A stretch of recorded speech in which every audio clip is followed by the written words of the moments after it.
Assalamualaikum warahmatullahi wabarakatuh.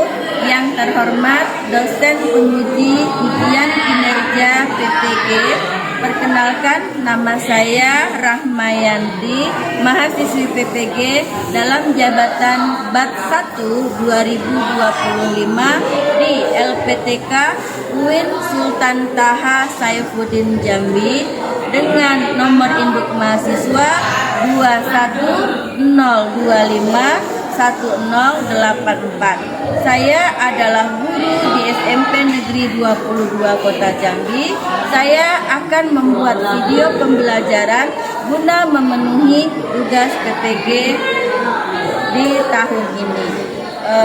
Saya berharap ada masukan dan kritiknya. Semoga video pembelajaran saya kali ini dapat bermanfaat dan menambah wawasan kita semua. Terima kasih. Wassalamualaikum warahmatullahi wabarakatuh.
Kita akan menyanyikan terlebih dahulu lagu Indonesia Raya. Karena itu pada pembelajaran kali ini kita mulai memasuki bab 7 tentang iman kepada Nabi dan Rasul. Sekarang membuka di bab 7 tentang iman kepada Nabi dan Rasul. Ya, halaman 15 ya. Secara bahasa iman artinya percaya.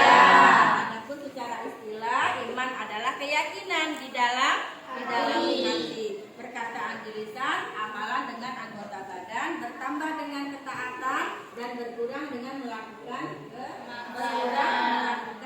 kemaksiatan. Bagi umat Islam ada 6 unsur rukun iman yang wajib diimani. Salah satunya adalah iman kepada Nabi dan Rasul, yaitu rukun iman yang keberapa? 4. Nabi dan Rasul adalah laki-laki pilihan Allah. Ya, kenapa laki-laki pilihan Allah? Kenapa dia berjenis kelamin laki-laki? Karena laki-laki lebih ajar, lebih kuat, lebih siap dan lebih matang daripada perempuan. Baik, makanya diberi kewajiban menyampaikan apa? Menyampaikan. Rasul diberi kewajiban menyampaikan wahyu kepada umatnya. Sedangkan kalau Nabi tidak wajib menyampaikan kepada umatnya. Itulah perbedaan antara Nabi dan Rasul. Beriman kepada Nabi dan Rasul artinya yakin, percaya bahwa Nabi dan Rasul utusan Allah. Untuk apa membimbing manusia ke jalan yang diridhoi Allah. Oke, sebutkan, ya sama-sama sebutkan nama 25 nabi yang wajib kita imani.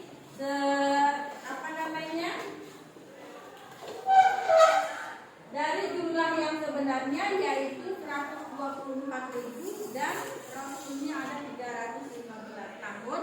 Yang wajib kita imani hanya 25 saja.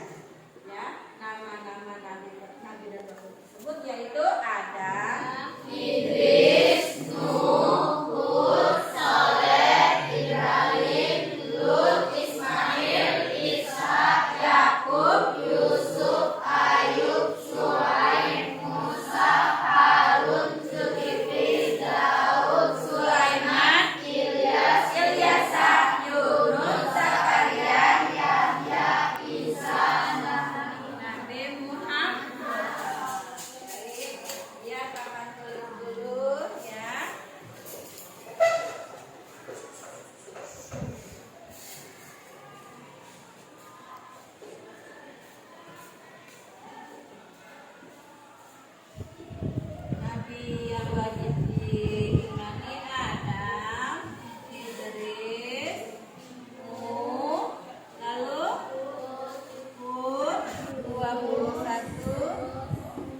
Yunus, Zakaria, Yahya, Isa, dan terakhir yaitu Nabi Muhammad Sallallahu Alaihi Wasallam. Baik anak ibu, ya, nabi-nabi yang 25 ini yang wajib kita imani, beliau mempunyai sifat yang harus dimiliki, yaitu yang pertama sifat wajib bagi nabi ada 4. Sebutkan. Sidik, amanah, tabligh, sidik artinya dapat dipercaya. Terus jujur, sidik itu jujur, amanah dapat dipercaya, tabligh menyampaikan, dan amanah cerdas. Nabi dan Rasul itu cerdas, ya. Sedangkan sifat mustahil, yang mustahil dimiliki oleh Nabi dan Rasul juga ada 4. Lawan kata dari sidik. Sidik apa itu? Yang kedua khianat, tidak dapat dipercaya. Yang ketiga apa tuh? Menyembah. Dan terakhir yaitu balada. Ini Nabi dan Rasul itu bersifat bodoh. Lalu yang ketiga sifat jahil. Apa itu sifat jahil? Sifat yang diperbolehkan bagi Nabi dan Rasul. Bagus Rafi. Apa saja Rafi sebutkan? Contohnya apa sih yang sifat jahil ini? Ini biasanya makan, terus minum, tidur, menikah. Terus apalagi ada yang bisa menambahkan? Mempunyai rasa sedih dan mempunyai rasa gembira. Sama halnya dengan sifat yang biasa dimiliki oleh manusia. Bagus, anak ibu. Apa saja tugas Nabi dan Rasul di sana? Yang pertama membina akhlak manusia dari akhlak yang kurang bagus menuju akhlakul karimah, yaitu akhlak yang baik. Lalu apalagi tugasnya yang kedua? Membawa kabar gembira bagi orang yang beriman. Lalu apalagi yang ketiga? Membawa kebenaran agama Allah. Para rasul diutus oleh Allah ke bumi untuk mengajarkan tauhid, yakni mengesahkan Allah dan tidak menyekutukan. Yang ketiga, membawa kebenaran dan tidak. Dan keempat yaitu memberi peringatan bagi yang tidak benar. Rasul diutus Allah selain memiliki tugas membawa ajaran tauhid dan kabar gembira juga sebagai peringatan. Maksudnya apa? Memberi peringatan kepada orang-orang yang ingkar berbuat kejahatan, maksiat, zalim, bahwa mereka akan mendapatkan balasan dari Allah. Di mana? Alhamdulillah, Oke, yang terakhir ada 5 nabi yang bergelar ulul azmi. Sebutkan ayat Karina, silakan kelompoknya sebutkan. 5 nabi. Nabi Nuh, Nabi Ibrahim, Nabi Musa, Nabi Isa, Nabi Muhammad. Sebutkan kelebihan dari Nabi Nuh.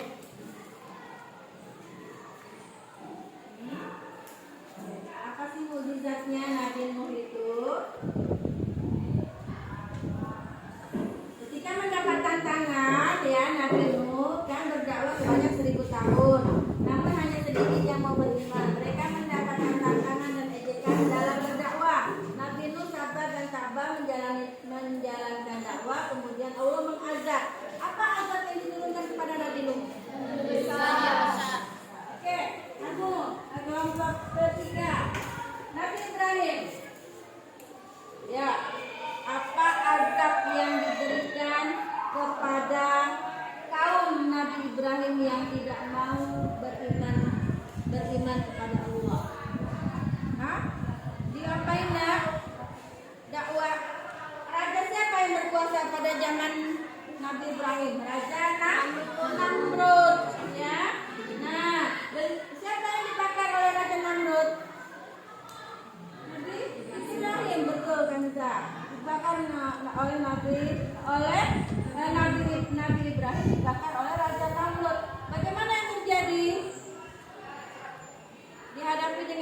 akan dihadapi dengan kesabaran. Terbakar atau tidak? Tidak.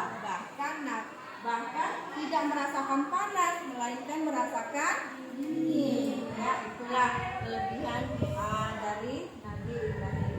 Nabi Musa. Ya, kita balik ke kelompok Anda. Nabi Musa, apa saja yang terjadi pada zaman Nabi Musa? Raja siapa yang berkuasa pada zaman Nabi Musa? Raja Firaun. Raja Firaun. Bagaimana mereka membawa Nabi Musa membawa umat dan kaumnya untuk menyeberangi laut apa? Lautan Merah. Laut Merah. Lalu bagaimana? Ceritakan dengan itu.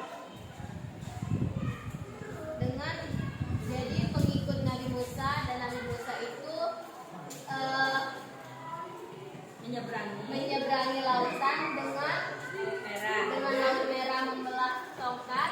Nabi Musa membelah tongkat, lalu terbelahlah Laut Merah tersebut menjadi dua, ya kan? Menyeberanglah rombongan Nabi Musa. Nah, ketika sampai di ujung di seberang, apa yang terjadi? Laut tertutup. Ketika dihentakkan dengan tongkatnya Nabi Musa, maka lautnya tertutup kembali. Maka tenggelamlah para pengikut Firaun. Apa saja kelebihan Nabi Isa? Nabi Isa dapat menyembuhkan orang buta. Mau menyembuhkan orang buta, terus Kusta. sakit kusta, Yang sudah menghidupkan orang yang sudah meninggal. Terakhir Nabi Muhammad. Yo. Apa saja mukjizat Nabi Muhammad yang berupa apa yang sangat kita agungkan? Kita suci Al-Quran. Isi dan susunan bahasanya teramat indah melebihi keindahan syair-syair bangsa Arab. Akan membagi kalian menjadi 3 kelompok. Ya, kelompok pertama ini namanya kelompok Ali bin Abi Thalib. Yang ini kelompok Abu Bakar. Yang ini kelompok Utsman bin Affan. Catat. Ya, baik. Diskusinya kelompok pertama ibu memberikan soal yang harus kalian diskusikan dan pecahkan masalahnya. Apa pertanyaannya kira-kira? Kenapa Nabi dan Rasul berjenis kelamin laki-laki? Oke. Siap jawabannya kelompok 2 dan kelompok 3? Siap. Cari jawabannya. Oke, kelompok ini Abu Bakar Siddiq. Sebutkan sifat jais bagi Nabi dan Rasul. Siap kelompok Ali bin Abi Thalib dan Utsman? Siap. Ada jawaban yang akan dilemparkan dari kelompok Abu Bakar. Bisa ya? Oke, kelompok Utsman bin Affan. Apa saja kira-kira masalah yang akan kalian utarakan dari bab 7 ini? Apa Raffi? Apa mukjizat yang dimiliki Nabi Musa? Apa mukjizat yang dimiliki Nabi Musa? Baik, kelompok Ali bin Abi Thalib, kira-kira apa masalah yang bisa kalian utarakan dan bisa kita carikan solusi dan pemecahan dari kelompok Abu Bakar Siddiq dan Utsman bin Affan? Ayo silakan diutarakan. Ya. Kenapa Nabi dan Rasul berjenis kelamin laki-laki? Baik, kelompok mana yang akan menjawab terlebih dahulu? Kelompok, perkenalkan namamu, saya. Perkenalkan, nama saya Danasya Pratama. Jadi di sini saya akan mewakilkan kelompok Abu Bakar Siddiq. Karena laki-laki dianggap lebih kuat daripada perempuan dan lebih matang daripada perempuan. Itu saja jawaban dari saya. Terima kasih. Bagaimana? Kelompok Ali bin Abi Thalib kira-kira sudah cukupkah jawabannya?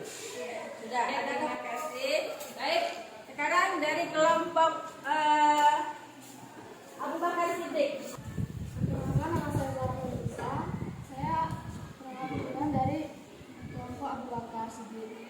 Sebutkan sifat jais bagi Nabi dan Rasul. Yang kedua pertanyaannya, ada lagi? Sebutkan contoh sifat jais bagi Nabi dan Rasul. Oke, sebutkan sifat jaiz bagi Nabi dan Rasul. Kelompok mana yang bisa menjawabnya? Baik, Adinda silakan.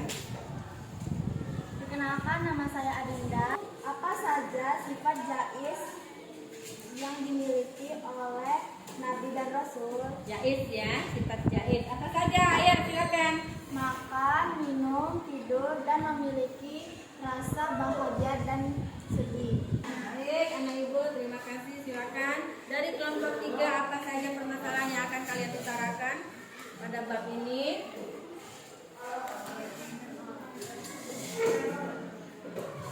Baik, langsung.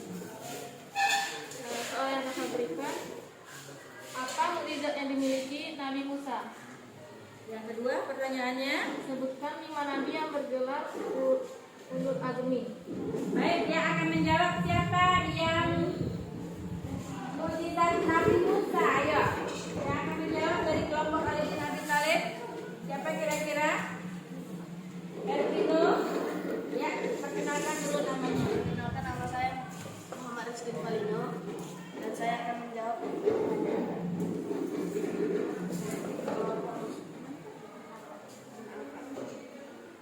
Yaitu membelah laut merah dengan tongkat. membelah laut merah dengan tongkatnya. Tongkatnya kira-kira berbentuk apa? Kepala ular. Kepala ular. Benarkah? Kanza, jawaban dari kelompok Ali bin Abi Thalib? Benar. Benar. Baik, terima kasih. Lalu yang kedua, silakan Abu Bakar Siddiq. Ya. Perkenalkan, saya Elga Hadi Prasetyo di kelompok Abu Bakar As-Siddiq. Saya akan menjawab pertanyaan dari kelompok Utsman bin Utsman bin Affan. Affan. Nabi yang bergelar ulul azmi ada 5. Nabi Nuh alaihissalam, Nabi Ibrahim alaihissalam, Nabi Musa alaihissalam, Nabi Isa alaihissalam, dan Nabi Muhammad SAW. Bagaimana, Kanza? Benar. Betul. Oke, terima kasih. Ya. Oke, cukup pertanyaannya. Adakah yang ingin ditanya lagi, dibahas lagi? Cukup? Kalau cukup, baik, kesimpulan dari pembelajaran kita hari ini adalah Nabi dan Rasul itu iman kepada Nabi dan Rasul termasuk dalam rukun iman yang keempat, ya. Nah, iman artinya percaya. Percaya Nabi dan Rasul itu ada, ya kan? Jumlah Nabi dan Rasul yang wajib kita imani ada 25 seperti yang disebutkan. Nabi dan Rasul punya empat sifat yang wajib dimiliki oleh mereka, yaitu siddiq, amanah, tabligh, wa qanaah. Sedangkan sifat yang mustahil dimiliki oleh Nabi dan Rasul, kizib, khidmat, balada, kizib, khianat, khidmat, balada. Dan sifat jais yang dimilikinya sama seperti manusia, yaitu